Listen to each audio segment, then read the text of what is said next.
आज का किस्सा दोस्तों दो प्यार करने वालों पर है।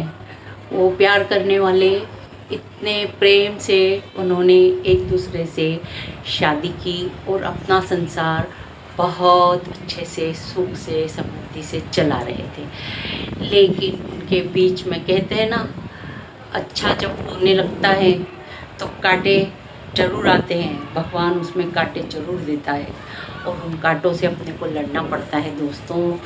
तो जब वो दो कपल अपना संसार जी रहे थे तो मासूम बच्चे हुए 4-5 साल के बाद, और जब वो अपना संसार सुख से जी रहे थे, बहुत सुखी थे, बहुत कोई कष्ट नहीं था, कुछ नहीं, कोई कमी नहीं थी किसी चीज़ की, और बहुत सुख की ज़िंदगी जी रहे थे।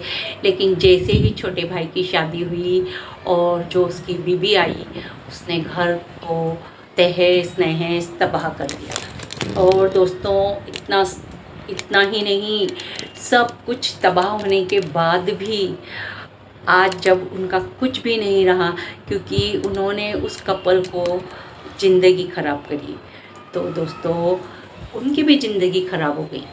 और ख़राब होने के बाद भी वो तो अच्छे से जी रहे हैं अपनी गरीबी में, लेकिन ये जो जिसने ज़िंदगी ख़राब करी उसके जो बीवी है वो आज भी उनके पीछे लगी हुई है। ये सत्य कहानी है और ये सच्चाई है दोस्तों।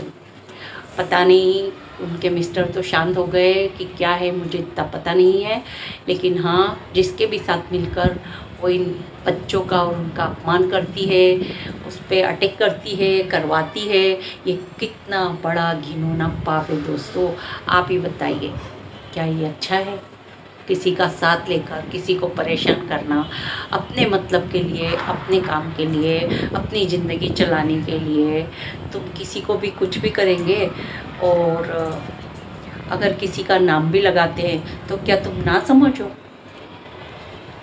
कहने का, एक स्त्री जो 2 बच्चों की माँ है और जो वो भी 2 बच्चों की माँ है, तो कितना बड़ा घिनौना पाप है दोस्तों। कहते हैं ना, स्त्री ही स्त्री की दुश्मन होती है, अच्छाई देखी नहीं जाती। लेकिन उसके लिए ऐसा ज़रूरी नहीं है कि कहावत है या सच्चाई है, जिसने भुगता होगा उसने लिखी होगी। लेकिन कहने का मतलब ये है दोस्तों कि टाइम का मैं जल्दी बोलती हूँ, लेकिन कहने का मतलब ये है दोस्तों कि स्त्री हो या पुरुष हो, पुरुष भी ऐसे होते हैं, स्त्री भी ऐसे होती है, तो समझ की बात है। इसलिए समझ के चलो, अच्छा करो, अच्छा कर्म करो, कि पावन हो जाएगा 7 जन्मों तक। बाकी दैट्स इट, ख़त्म। लाइक कमेंट शेयर कीजिए दोस्तों। कहानी कैसी लगी, सच्चाई कैसी लगी बताना।